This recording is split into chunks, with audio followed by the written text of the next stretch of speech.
Amin. Semoga semua yang telah menyumbang harta, keringat, masa dan kehadiran bagi program kompetisi ini diganjari kebahagiaan dunia yang berlipat ganda dan akhirat yang baik. Amin. Semoga perang segera dihentikan dan Palestin mendapat kemerdekaan segera. Semoga Israel dan sekutunya hancur lenyap dari bumi. Amin. Okey. Sallallahu alaihi wasallam Muhammad wa ala alihi wasallam. Alhamdulillah rabbil alamin. Allah minkum. Jadi selesailah. Selesailah majlis secara resminya. Alright. Hadirin boleh duduk. Okey. Terima kasih buat untuk menerangkan 3 event. Macam sikit. Memang 3 event pun. Ada 3 cara.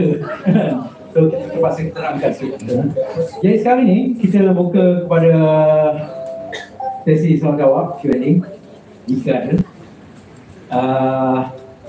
Boleh tanya apa je? Boleh punya pot jawab. Saya silakan. Soalan yang berminyak.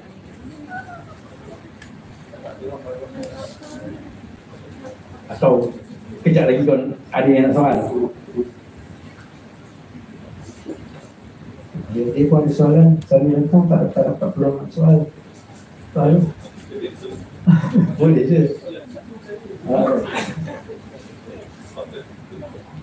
Tu ada?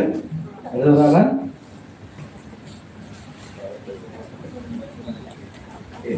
Mungkin kita buat one-on-one nanti. Ada soalan boleh cek saya. Okey, kepada kawan-kawan Bina-Bina yang TV, kita kata untuk yang TV kita akan susulkan dulu. Boleh berjumpa dengan Nazrul. Mana Nazrul? Tak apa, kita minta Nazrul susulkan. Jadi dengan itu, secara resmi kita dah berakhir isi kita pada hari ini. Kita akan ada Q&A session kalau perlukan apa-apa info untuk media. Kalau perlukan info kalau tak dapat apa, cari saya dan Nazrul.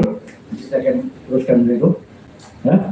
Dan kalau nak interview siapa-siapa yang kat sini, just bagi saya je. Kita tak ada tabung. Saya tabung tu lah. Tabung siapa yang terfaham lebih tadi.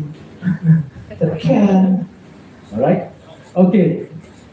Maka dengan itu, biasa saja. Yang media kena mula panjang juga. So saya senyum present sport kami Tiga Sana Trilogy Tour. Kenapa Tiga Sana? Lupa juga nak mention. Saya ada mengeluarkan lagu wedding sebab dulu masa kahwin tak ada lagu wedding. Lepas tu baru teringat macam tak ingat pun lagu wedding apa. Korang yang sudah kahwin ingat tak lagu korang masuk dewan lagu apa? Ingat tak? Saya tak ingat.